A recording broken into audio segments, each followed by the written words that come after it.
Hey there, and welcome back, and if you're new, welcome in. So for today's video, I'm going to be pretty much talking about the this current banner, I should say. And I'm pretty much going to be giving you a few reasons why you might want to wish for some of these characters, and as well as my little input when it comes to the weapons as well. So first things first, let's get rid of these real quick. Just in case I get Yoimiya. Yeah, I didn't think so. Alright, so first we're going to be talking about Raiden Shogun for this video, technically. And several stuff about her. So when it comes to Raiden Shogun, you usually pretty much want, like, a decent amount of almost everything, but not everything at the same time. Because she's extremely versatile. Because you could technically have her as a DPS and then give her the usual crit rate over crit damage. You usually want a decent amount of energy recharge because some of her damage is based on energy recharge, which is honestly nice. And on top of that, she helps recharge pretty much the burst of your teammates as well, which I'll get into in a bit. Or if you want, technically you can build her like as a EM Raiden, which technically that then works good with the Bloom teams, since you can cause, what are they called again? Hyper Blooms, technically, which honestly still extremely good. And then you can just kind of have her as a burst sub DPS as well, due to one of her skill abilities, which kind of work with her burst. But yeah, anyways, when it comes to her weapon, best in slot, engulfing lightning. There's no like ands, ifs, or buts about it, due to the fact that one, it has energy as a substat, which by the way, I'll get into the weapons in a bit. On top of that, what increases attack by 20% of energy recharge over the base of pretty much anything over 100 will increase the damage. And then on top of that, you could then gain a maximum of 80% attack, which pretty much is gain 30% energy recharge after using your elemental burst too. So pretty much, let's say, oh, you do her elemental burst, everyone's able to recharge, but then she herself isn't fully recharged, or her burst isn't fully charged. Technically, you can just still constantly attack with her, and for the additional 12 seconds, she will gain more energy, which by the end of by the end of one rotation, she should technically have all of her burst. Which honestly, especially with the absorbent amount of energy you usually kind of want to give her, she should be ready by then.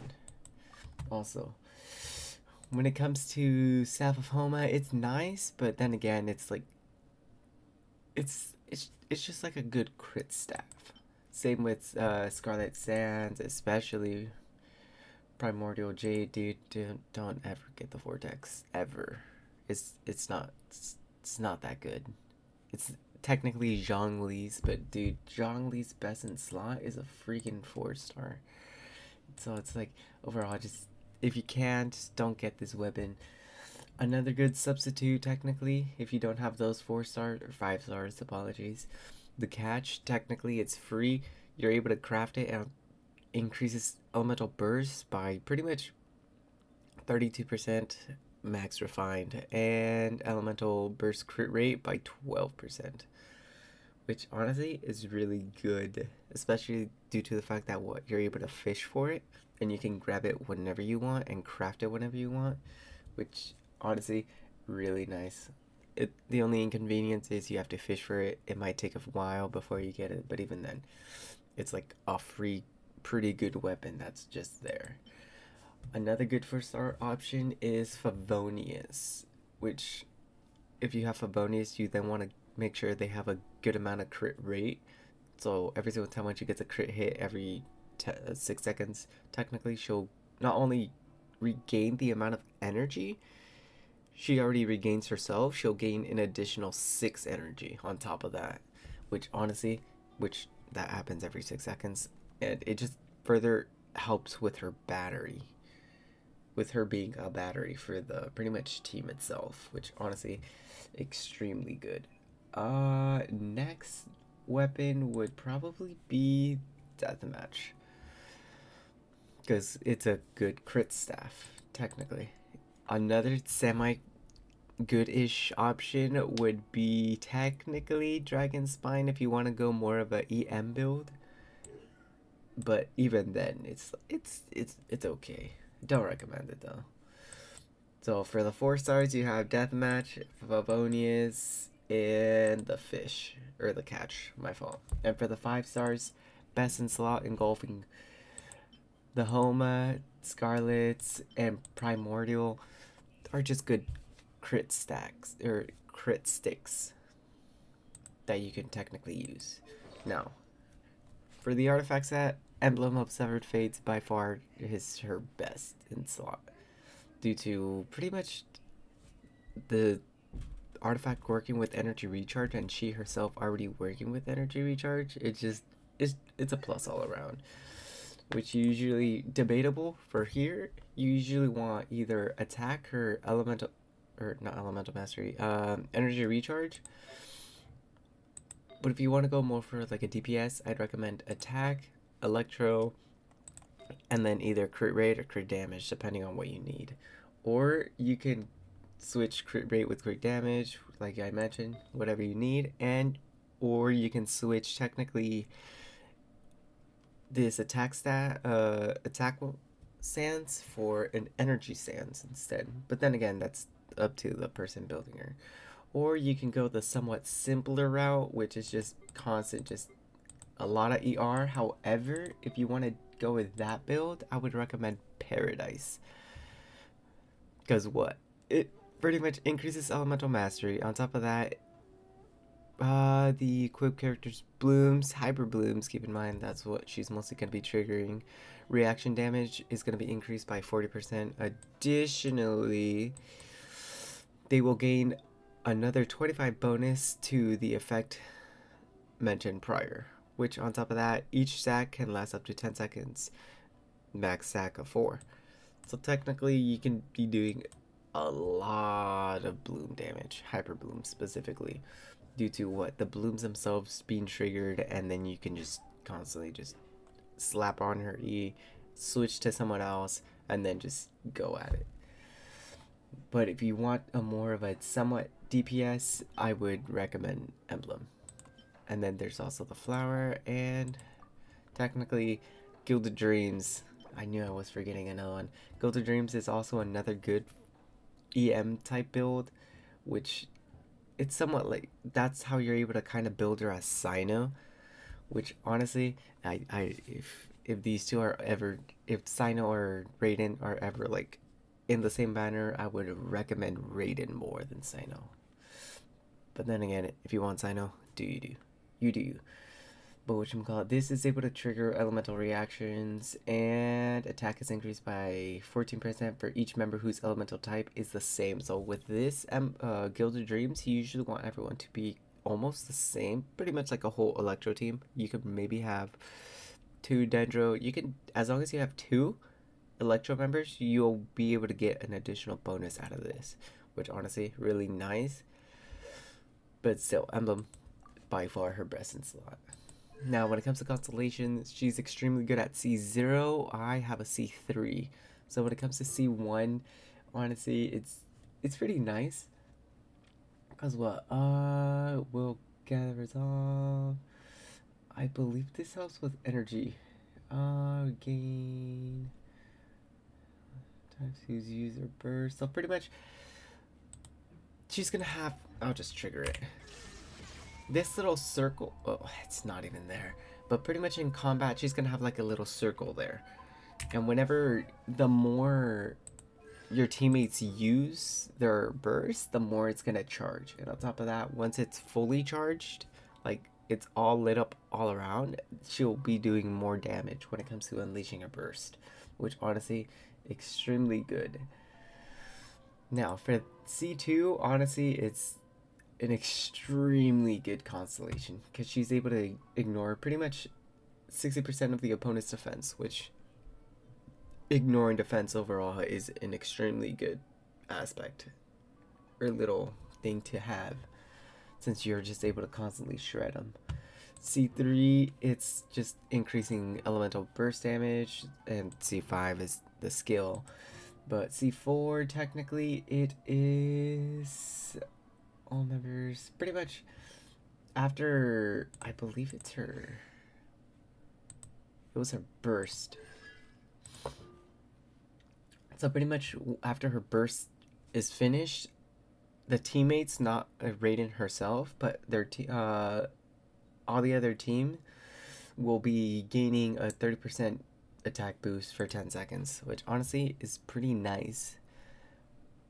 And by that time, technically, I guess you're going to be doing the whole rotation, so it's pretty good too. As for technically C6, whenever she's in her burst, every single time when she lands a hit, she will be reducing your technically teammates' burst cooldown by 1 second every turn. That can be pretty much, it can happen every 5 times. Can trigger once every second actually, and the maximum of 5 times. So hypothetically, you can reduce your team's burst cooldown by like 5 seconds, and those 5 seconds maybe can help on something. As for her talents, you usually want to raise her normal attack, her skill, and her burst, but you kind of want to prioritize her skill first, then maybe her attack, and then her burst. Or you can switch from, you usually want to have skill up first, and then you can either switch her burst and her normal attack, depending on either or, but you're gonna have to eventually raise all 3. I currently have her burst crowned and her skill technically, because honestly she's an extremely good and versatile team. And pretty much for this one, it helps create pretty much energy elemental orbs, or also particles. This helps with energy recharge. And then this is the little passive that helps with, that's pretty much the whole energy. So pretty much each 1% above energy, 100% energy recharge that Raiden possesses, she gains a 0.6 greater, pretty much for every 1% above 100%, she gains a 0.4 electro damage boost, which honestly is like, that's where is it? Technically, you can switch attack to energy recharge to then further max out her electro damage. Because what? She's not even in combat, no boost, no nothing. Just due to her having a absorbent amount of energy, which is what, 216. She's already able to pretty much gain a 96 instead of the usual. I think it's like 40 something. Oop, wrong one. It's you. Instead of the usual 46.6, she's at 91.4 or 93.1 or 93.3. Apologies. So pretty much the more energy she has, the more electro damage she gains, and on top of that, it just further increases her damage overall, which honestly, this one passive is extremely good. Although you usually want to have a maximum of, I'm gonna say 230 to 250. Anything above that, you're just kind of wasting potential when it comes to her other stats. Oh, and the last one, technically you get like a discount when it comes to upgrading pull arms. But honestly, that is about it. And for her team, technically, she's able to fit in any team. And I mean, almost, she's similar to Zhongli, but the fact is, she's capable of maybe out damaging him as well.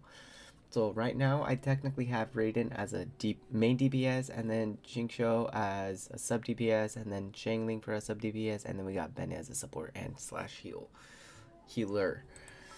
But for her Bloom team, technically you can slap Raiden, and then you can have technically Nahida. If you don't have Nahida, you might lost a 50-50, and then you have Tainari. If you don't have Tainari, you have the Traveler. As long as you have 2 Dendro characters that are able to keep up with Raiden, which chances are you might have gotten a free Kali, especially if you did, like, I think one of the early floors of the Abyss.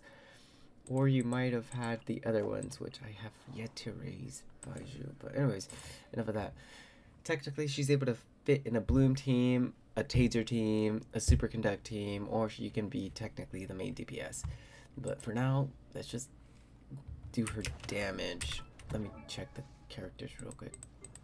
They're all good.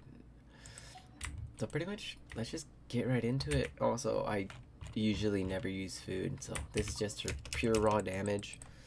And then obviously with food, her damage will be increased. So let's give it a go. And this team comp is called the International team, which honestly is what? Whoa! Technically, you can switch, if you have Yelan, you can switch Xingqiu for Yelan. Pretty much, they all have like an absorbent amount of energy for their burst. Oh, I'm way too zoomed in. Ooze. So Shangling and Shangling and Bennett are pretty much ready. I just need for him. Alright, so pretty much you're about to see this little circle. With this, you usually want to just do all their bursts. Boom, boom. I should have done Benny first. And then you just boom. That's not what I need right now. Anyways, normally they don't die. But whatchamacallit, you usually have these, and whenever she's doing her damage, which by the way, from a lance, her weapon will switch to a sword. Which, I mean, this is a nice showcase, but it's not showing what I need to show. But overall, as you can see, that's just, by the way, keep in mind, it was just pure raw damage. And keep in mind, she has more HP than I want her to have, which if possible, I'd like to convert some of that HP to attack to then further increase that damage. But overall, it's like, dude, she's extremely powerful. She's extremely versatile. I'd highly recommend her. And on top of that, she has two extremely good characters, because you have Benny, who's overall you just want to have. He's by far probably the strongest 4-star in the game. Close enough to be a 5-star if anything. You can ask almost anyone in the community, they will agree with that. You have Kujosaro, which on top of that, Kujosaro then further increases her electro damage, which she can then be one of the characters that you can have. But still though, it's like, overall, for this banner, if you want to go for Raiden Shogun, she has like 2 extremely strong support characters. I don't know about the new character. I don't have her yet. And then if you can, try to snipe Engulfing Lightning. But still, that is about it. That's that pretty much.